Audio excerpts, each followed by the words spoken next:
Tales from a Seven-City Empire. The Book of Gimmel. Volume 1. Welcome.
These tales of horror are brought to you by Jackie Gardis Productions. Put more magic into your life. Thank you, and welcome to the world of the Seven-City Empire. I must warn you. These stories are more than just stories, they are a doorway into another realm, a world that is locked deep within the darker side of your imagination. If you find that your surroundings are changing, that is, the spirits of these tales have awakened, and they are becoming more familiar with your environment, then you may want to consider stopping, calling a friend, and quickly inviting them over to share these stories, because one thing is for sure, you may not want to find yourself alone. Doors will open. Welcome to Tales from a Seven-City Empire. Beware, we have warned you. Now, on to our tales. The 6th. Cometh Dark Projects. Royal Research Record A667A29. Rio Gaia City Tier 3. Outskirts. Multiteric Shield Inducer Test. Journal of Dr. Nola and Jackie Rapier. Lead Red D Project Scientists. Department of Royal Esoteric Defense Force, Angel Cove Division. Dark Projects Unit, Red D. Timestamp, CKT, 7:53 RGTT, Rio Gaia, Twilight Time. 30 minutes before the fall of the sun. Funny how fear can be a strong mediator of the will, but it isn't the only thing that drives humanity to survive in the darkness. Sometimes we forget that we have more, something greater than the darkness, or as the ancient tribes of Tefrith had called it, faith. Okay. The shield inducers are almost charged, says a voice from behind, my wife. She has always been one for preparation, but this time, the tension brings a new feeling to us both. Our group has been working on this project for years, and now we are at its completion, that is, if we can get it to work. For considering the danger, we better make sure that we know what the hell we are doing. Being caught in the graveyard can be deadly, but we were treading our luck extra thin these days. Traveling at night was insanity at its best, and sure enough, we were insane. So we decided to stick to an area just outside of the imperial cities, a line in the sand before you reached the deeper parts of the graveyard. This thin strip of land, the boundaries, officially named by the Empire, still held residual energy from the cities. It was not a guaranteed death, if you were fast enough. People would be warned to stay clear of these places, and you would listen if you were smart. Sometimes the local teams in the third tier will play deadly games during the day, betting who will stay the longest out in the boundaries. A test of courage, or stupidity, either way. If you were arrested, no mercy, straight into an imperial holding cell to await trial. Looters and second-hand merchants looking for treasures will frequently rummage through these dangerous areas, searching for abandoned towns and neighborhoods left over from the migration wars. Before the wars, our 7 cities consisted of only 2 tiers. The first being held by the royals of our imperium, calling themselves the Golden Circle. It was they who delegated authority in the name of our queen. From the center of each city, they, as well as Her Majesty, occupies one of the 7 pyramid palaces, its form towering above one of each of the 7 unity gates. As for the second tier, it was mainly controlled by the sirs, those who carried out the orders of their masters in the Golden Circle. It was they, and those disenfranchised pioneers, the poor of the empire, that became the backbone of our kingdom. It was also they, who became consumed by that awful conflict, as factions fought over land, power, and resources. But eventually, the war came to an end. The tribe of Tefrith had sacrificed themselves, helping to extend the esoteric shields with their magic, creating what is now known as the third tier, or for most, the imperial ghettos. It is here that the poor reside, an area where the night brings evil. For here, after sunfall, the city's shields are not strong enough to stop the horrors of hell brought forth by the veiled forest, a reminder of what we lost when our realm was invaded by the Dark Lords, over 10,000 years ago. From our struggle, came the holy campaigns that freed humanity, but at a great cost. The doorway to the abyss, the Nightmare's Gate, still remained opened, and the forest marked its peripheries. Our 7 cities became a haven, but without considering the consequences, we expanded and eventually brought fear and death, teaching us the plight of our limitations. It's rough for those in the third tier, but survival is possible after the sun falls. Best to be in the light, than the dark when the demons come for you. In this case, with our experiment, we plan on driving to one of the nearby towns in the boundaries. Those back at the Red D Research Complex considered this a suicide mission, and no one was going to spend even a second out there with us. In the end, my wife and I had decided to put our faith into this technology, since no one else was willing to do so. 2 weeks later, here we are on the outskirts, parked at the boundary markers of Tier 3 in Rio Gaia, waiting to drive into the oblivion. Foolish was our endeavor. We knew that we had only a short time to spend out there. The plan was to make this swift.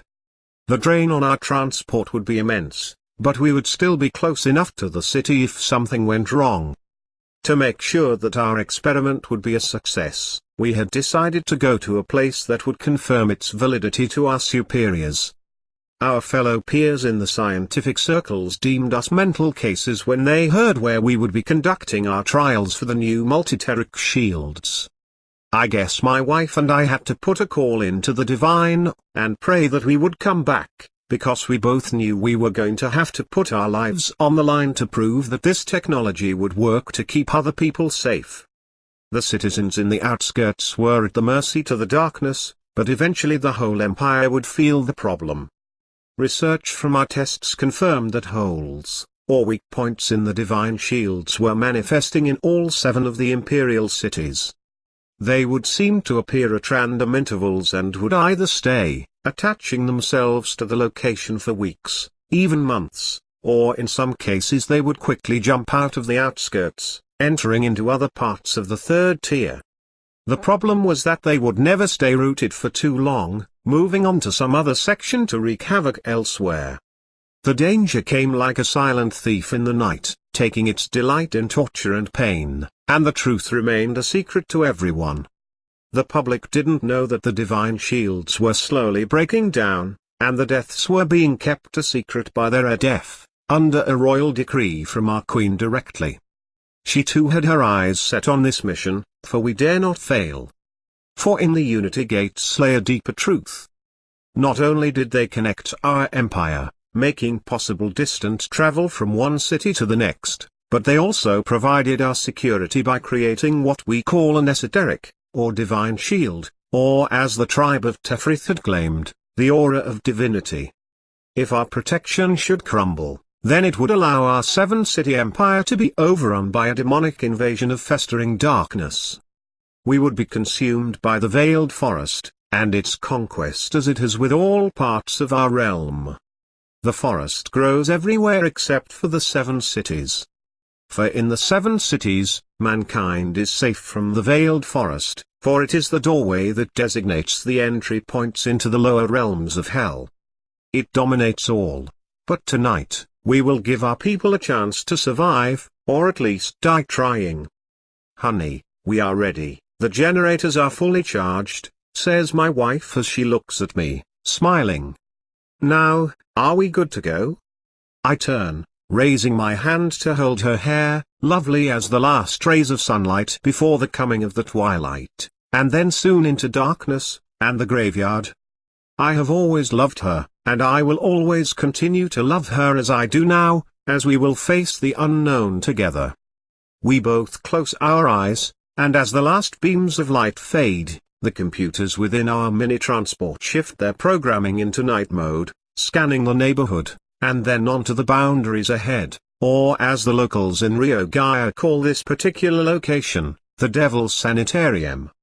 This region is one of the largest in the boundaries, and for the most part, is unexplored. It boasts having some of the highest death rates as well as sightings by witnesses. There is no protection, and we, so lucky, have positioned ourselves to be the first to explore it, or so we thought. May the divine bless our path, I say, holding my wife's hand, our hearts beating heavily.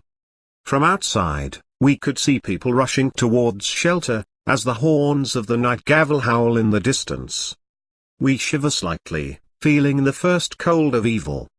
For it comes again, the deadly dance calling forth the nesting of demons onto the horizon, as the 3rd tiers of Rio Gaia prepare for a long night, another introduction. 2. Death. Timestamp, CKT 853 RGNT, Rio Gaia, nighttime. Strange how the world appears when it is in the dark. For blocks, the streets and corners were deserted, silent with the absence of light as we rolled closer to the edge of the city. Here, we would see the true nature of these holes in the divine shield. It took my wife and I some dealing with to get used to the sheer darkness to be seen in the outskirts. In the first and second tiers, such occurrences were non-existent, for the divine light of the Unity Gate covered the sky like a warm blanket, casting a delicate glow to every corner. Nighttime was never truly night for us. We were protected, but not from the eyes of the poor. For the third tier was adrift in the shadows of its own sins, and we know better, as the royals turned their noses, and the sirs followed with pursuit, pleasing their masters. But the word was written, and our path was laid true. Their problem now became ours, as these holes would soon besiege every city in the empire. The royals had decided to fight the problem when casualties were low, or better yet, when casualties were still in the ghettos. It was up to our research to somehow reduce, or slow down the spread of the Reaper zones. At first, we tried to ground them to a single point, allowing us to safely control the zones better.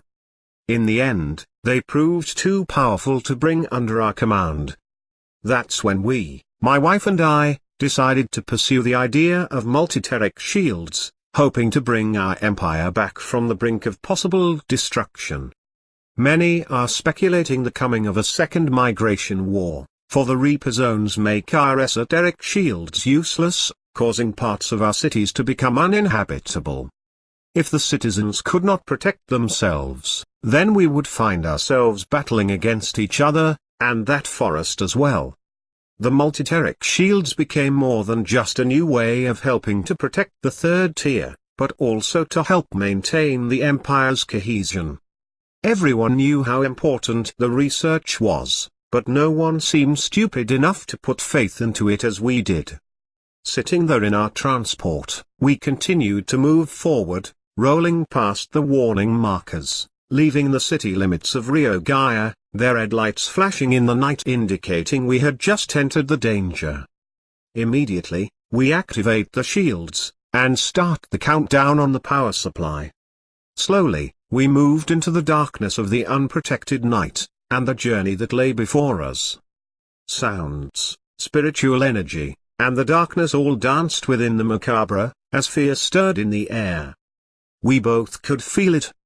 Our instruments constantly scanning, locating several different anomalies. These entities we know by many names depending on their classification. Some less dangerous than others, but still to be dealt with in caution, if not at all. "Well, do you see anything?" Jackie quietly says, her hand steady on the steering wheel. "Well, do you?" When we were children, she had decided to make racing cars her special mission in life, but I guess, I came into her world, and changed that. Racing was always her first love, but science in the esoteric field became her second, and a marriage was born.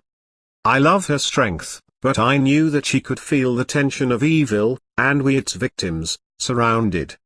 On the monitors, we had trekked about 2 miles into the boundaries.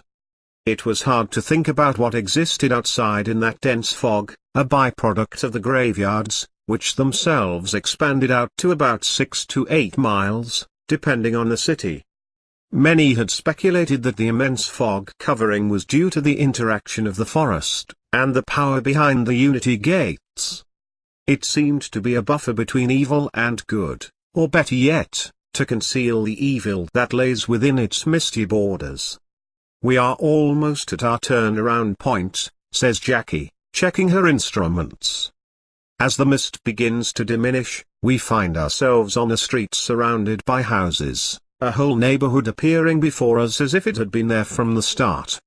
We stare in disbelief, not knowing what to comprehend, but one thing was for sure. "Nola, did you hear me?" she repeats. "We lost." With finger over closed lips, hushing her, I say in a calm tone, "I think we may have a presence with us." We both turn to look out of the window to see a small child standing before our transport, a blank look on her face, no emotion.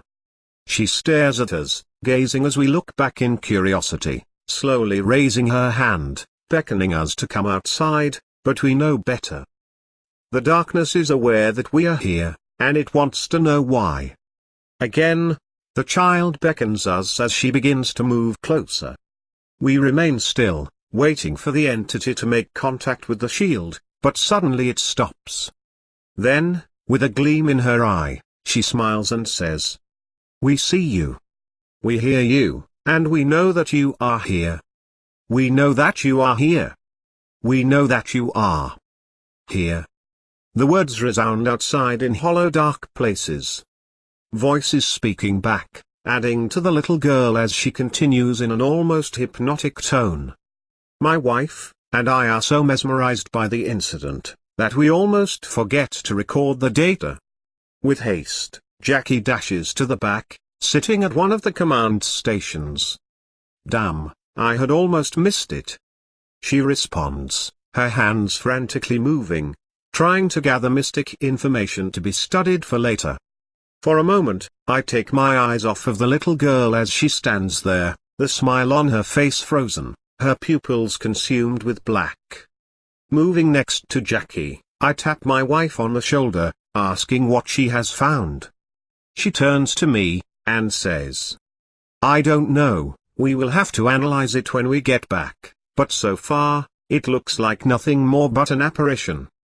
But that isn't what gets her attention as she turns to face me, her mouth falling open as she points back towards the front window. "We have all now come to see you." Our eyes look to witness the little girl and several other children outside, pointing at the transport. Wide grins with sharp teeth cover their facades, eyes dark, chanting our names. The darkness knows us, and it has been waiting. We were not prepared for this. "Are the shields holding?" I ask her, sitting at one of the adjacent computer terminals. My hands almost shaking as I try to input the data. "Don't look at them." They keep looking at me. "What do you expect me to do?" Jackie says in a demanding tone. "Ignore them, look at them, that's an evil I can't ignore." Then as swiftly as they came, they vanish, the mist covering their departure. "They're gone," I say, both of us still troubled by the nature of our predicament. "So what do you think, my love?" "I think we need to find out where we are," she says, her eyes moving back and forth between the front window and her computer screen. "We need to get back to the city and fast. If these readings are correct, then this is more than just a sign of trouble." Words bring silence as Jackie turns to me, pointing to our location on her monitor. She then says, her voice firm, "We are off course." How, in Hades, did that happen? I don't understand. How could we be off course? This is not good, I answer, as we both begin to bring up the recent data after leaving the city limits.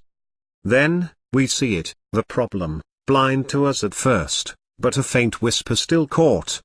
We had discovered our dilemma, but we didn't know what it was, or what it did to us.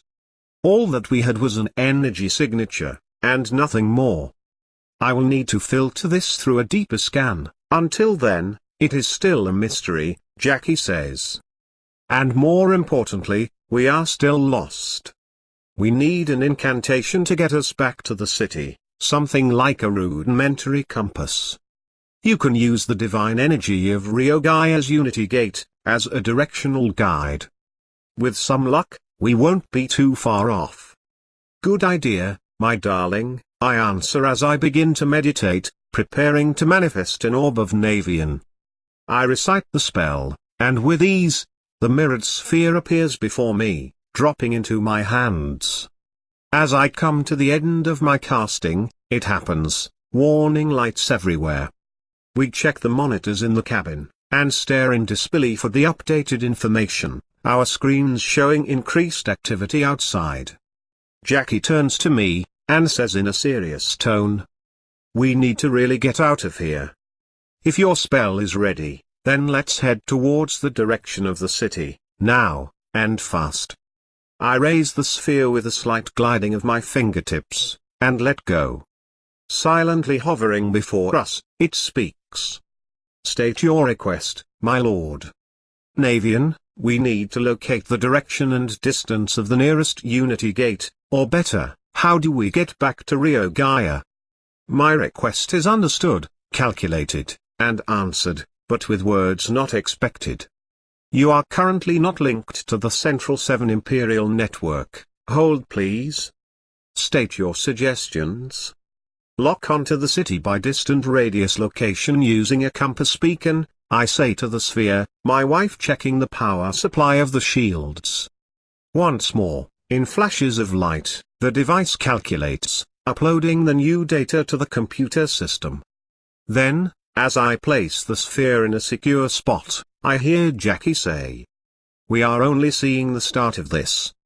But for safety purposes, we might want to be mobile. Moving from one section to the next will make it harder for them to find us, and easier for us to possibly find our way back home to safety. But one thing is for sure, the new shields are getting a run for their money." "You're right about that, my love," I answer. "The coordinates are set. We are ready, so let's get the hell out of here before something else happens." They know we are here, and they can feel our presence, and most of all, I can feel them. We are both members of the Golden Circle, and the magic that we possess will call to them. "So my wife, we need to leave now, if not immediately." "I agree," Jackie says as we walk back to the front of the transport, preparing to depart. With her intent eye, my wife looks over the controls in the operator's seat, an expert at what she does. "All right, let's see those new coordinates that the Orb of Navian uploaded." But she doesn't finish her sentence, only silence. I tap her on the shoulder, waiting for a response, but nothing. I then say, "Jackie, what is it? What's wrong?" Gradually, she turns with disbelief upon her face, and says, "Oh my divine.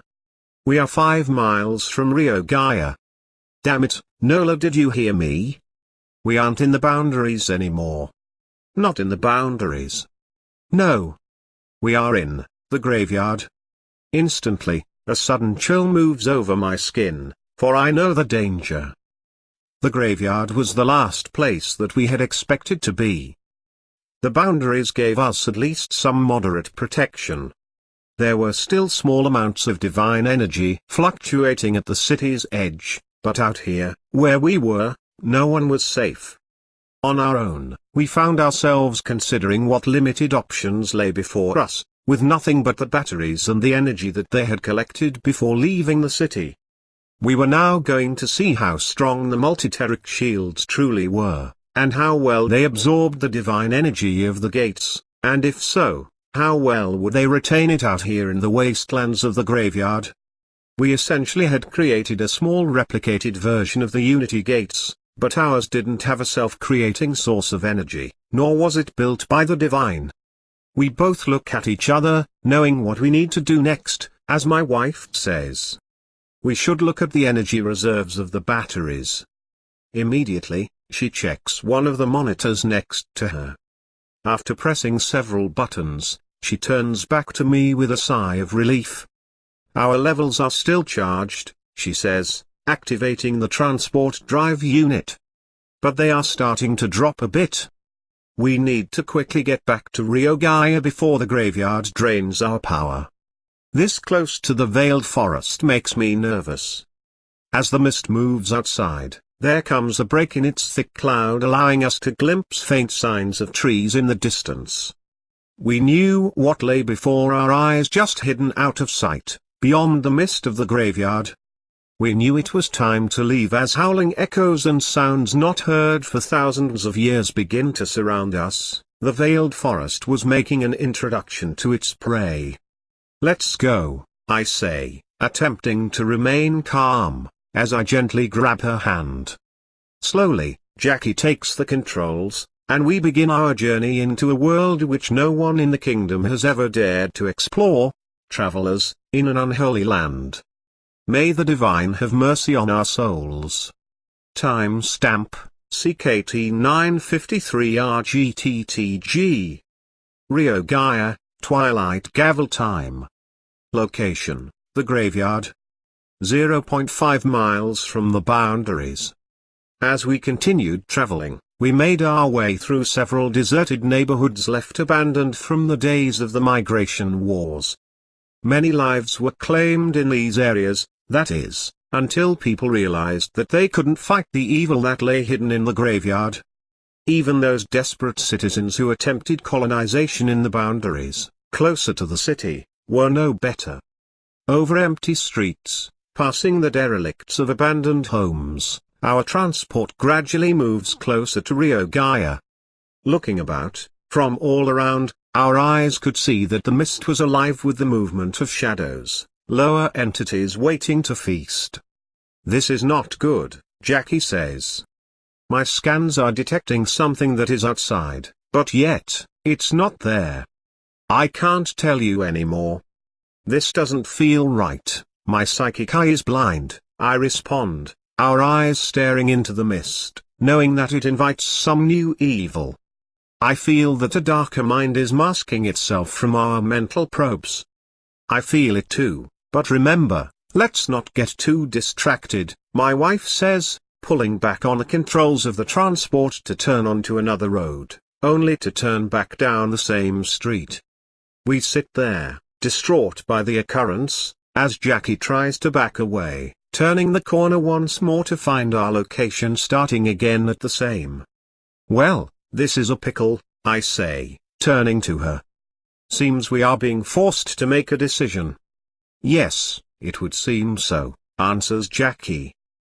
But will it be the correct choice, since we are given no choice but to take its invitation? With silent gesture, and confidence, my wife gracefully directs the transport forward, her hands slightly shaking. I touch them, hoping to calm her. Gradually, our visibility becomes no better than a blind man lost in a dark room, as we track the coordinates of the beacon leading us back to the city. I am placing the forward scanners at maximum, I say, activating more sensory equipment. Seems that our shields are holding quite well, but we haven't really ran into anything dangerous, and power consumption is at a minimal. We are doing good, considering the danger that is outside. Speak for yourself, responds Jackie, as she continues to drive the transport. Then, with a strange calmness that seems to overwhelm our very nature, a whisper is heard, but not from our ears. What was that? I immediately feel the need to raise the power of the shields, as a sudden thump hits the transport, lightly moving us to the side. We stop. We remain silent, and then we look to our instruments for an answer, but nothing. What the hell was that? Jackie says as she recalibrates the scans. The defense systems are telling me that something just hit us like a bullet, but nothing is there. I would assume that something was trying to invade our transport, I answer, looking at my instrument panel. But the shields gave them resistance. What is our power level at now? Glancing over at her monitor, Jackie stares with puzzlement. She then says, "This is not good, our supply has been drained to 60%. Damn it, you know what happens to that shield if we go under 30%. It goes bye, and so do we." Yes, I say, looking at my wife. And worse yet, as the transport loses power, so will the shield, and that means, their interest in our life energy will increase. More will know that food is in the neighborhood. We will be the main course, Jackie says. And they are hungry little devils, aren't they? With unsurmountable odds, and no options, we sit back in our chairs, thinking over our predicament, only to be knocked out of them again, as the transport is picked up in midair, and then tossed across the street, hitting a lamp post. The attack repeats viciously, until we are suddenly pushed from the street, out of the mist, to an adjacent housing complex. With the commotion now at rest, we both slowly stand to witness several entities in the cloudy borders reaching out towards us, their existence trapped. I turn to look at my wife as she stands from the floor. quickly getting into the driver console to move the transport away. With haste, we find ourselves in another section, rapidly heading towards the beacon that is Rio Gaia. Dazed and bewildered, we proceed forward, trying to get our bearings, as we gradually creep closer. Wiping the sweat from her brow, Jackie glances over at me, and says, "So I guess this will reinforce our belief that these shields can hold their own through some pretty rough conditions. If the power from the Unity gates stretched out this far, then we would be able to stay out here indefinitely." Slowly, a smile forms on both of our faces as the excitement of our discovery overruns our fear for a brief moment. We had succeeded in the mission, the shields had worked, and if not for that attack, we may have never been able to collect this type of evidence. We hugged each other, embracing in a kiss as husband and wife, but for lack of a better phrase, we weren't out of the woods yet. We still had some ways to travel back to Rio Gaia, but instead of scientific formulas and mundane material to muddle over, we would be returning with something better, our salvation. Now this is a celebration. I yell out, still holding on to her. But we need to get the information back to Red Command. The shield works, we can save our kingdom, but if we die out here, all of this will be for naught. We will be nothing more but those crazy scientists who were stupid enough to come out here, and die. Quickly, we get back to our seats, only to realize something else as Jackie looks over, and says, "If we die out here, we will not only dishonor ourselves, but our royal house as well, considering that the Queen is directly involved in this project. We can't let them suffer for our mistakes. We can't." She is correct. My eyes become frozen upon her words as we make gesture and prayers to the divine for protection. The situation has gone from curiosity and amazement, to deep fear and concern. Above all, dishonor is not tolerated in the Golden Circle and would not bring a favorable outcome, if not hidden with deadlier repercussions. With caution and trepidation, we check the shield output searching for damages. To our luck, none were found. Slowly, we begin to move the transport forward along the main street, arriving at the end where it divides, two streets going in the opposite direction. We turn carefully to our right, following the course laid out by the Navian sphere. The mystery of our location and the nature of how we came to be here, still gave us concern. We both look at each other, our eyes watching the power meter, tension increasing with each lost point. Then, it happens, we stop to witness something on our monitors. The magic of the field seemed to condense and stretch like a muscle, showing the dynamic nature of the environment. These bubbles of consciousness were attracted to the city because of the divine energy from the Unity gates, but as we saw the fields form, and move towards the same direction that was leading both of us to the city, they seemed to leave extra material in their paths as if dumping items out of a car.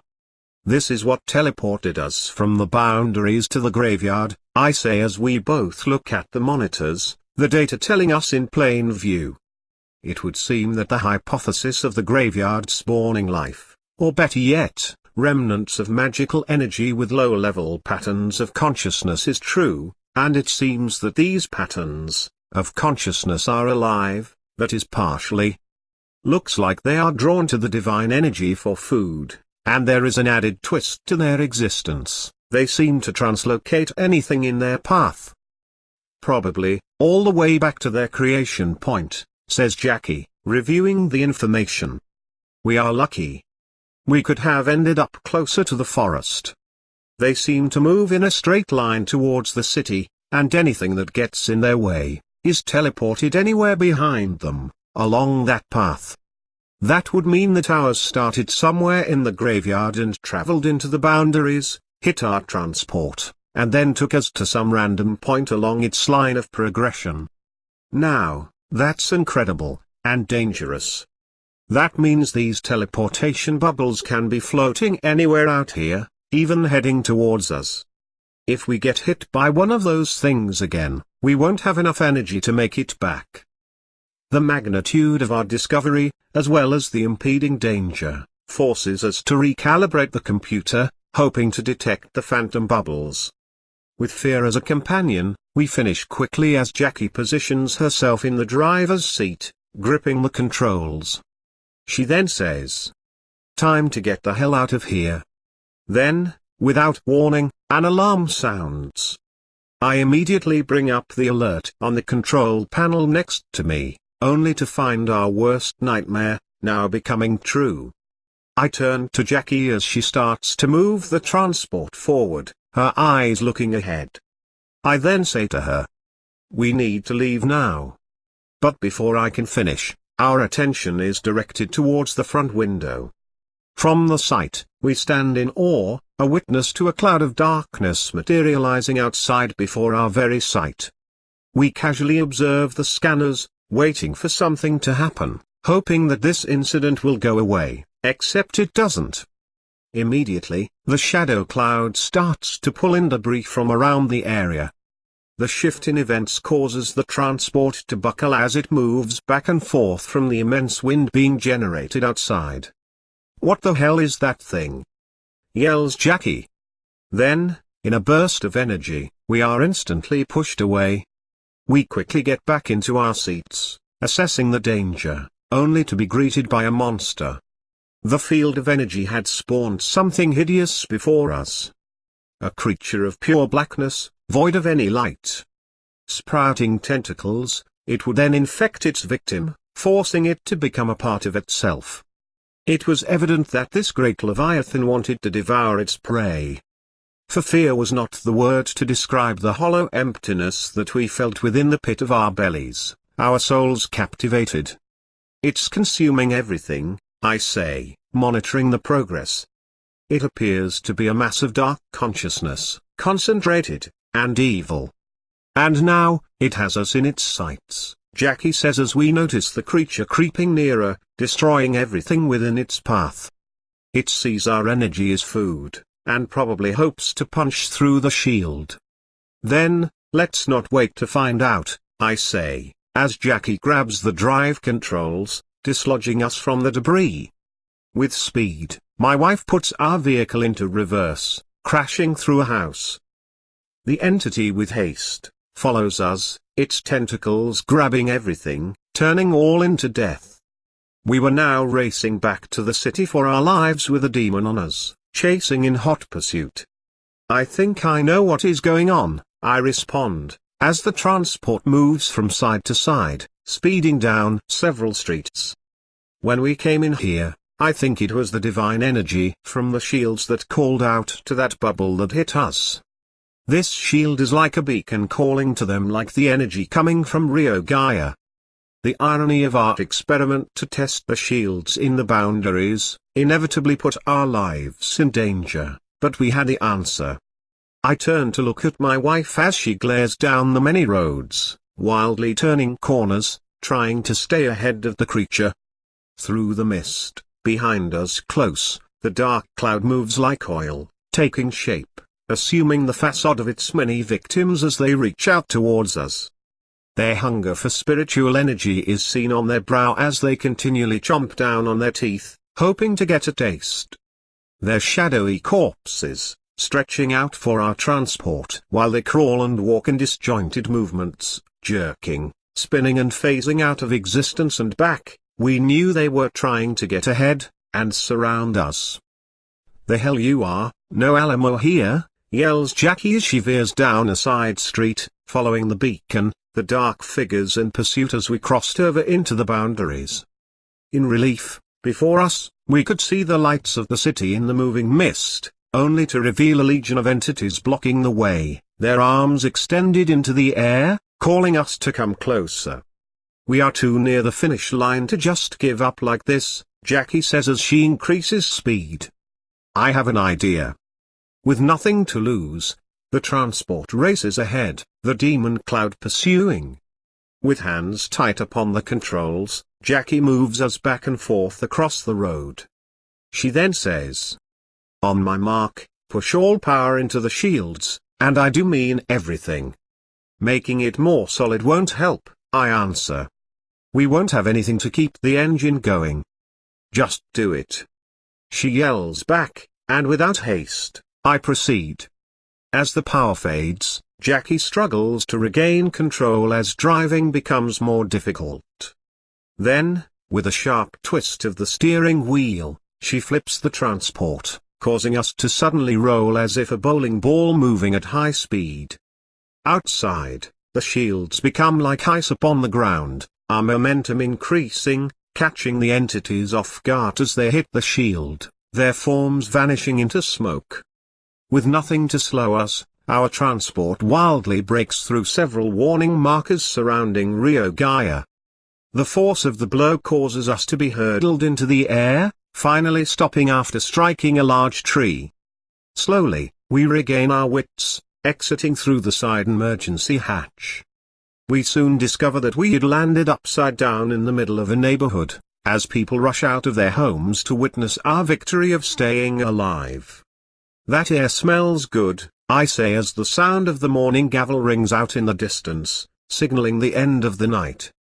It doesn't take long for a rescue team to arrive, as the red F is seen overhead with several hovering units, landing before us. In the midst of our jubilation, I find myself still looking back into the boundaries, my eyes almost seeing movement in the mist as sunlight washes over the area, causing any signs of what I may have seen to vanish, but I know. I saw something watching us. It had great hate because we had survived. I turn to my wife and smile, but not too much.